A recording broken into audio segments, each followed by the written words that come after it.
the FCC, we are laser focused on closing the digital divide, making sure every community in the country has a fair shot at 5G and next generation connectivity. From our perspective, places like New York and San Francisco are going to see this build out really regardless of what the local elected officials or we do up in DC. But putting the right regulations in place is key for places like Sioux Falls and so many other communities across the country. A lot of times what we're reading in the news is communities that are figuring out ways to, not deliberately, but because of costs and regulations, restrict the growth of wireless in their communities.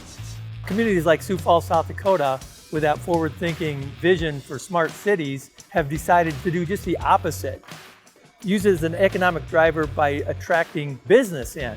So they have cleared the way for cellular and small cells, and because of that, industry wants to move into communities like that, as opposed to communities that are being so restrictive that it's keeping industry out.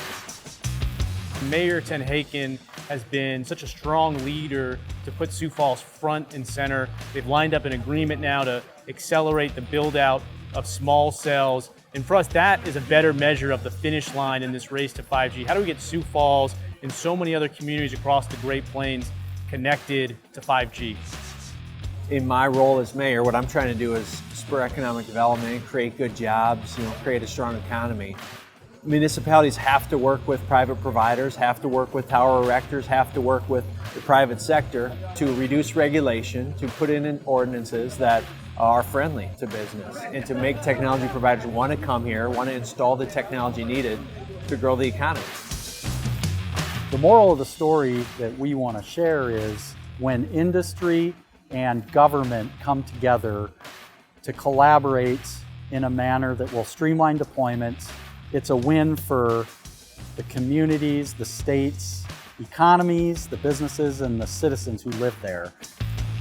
The communities that are more progressive, their citizens, their businesses are going to be the first to experience next generation technologies and the power of 5G.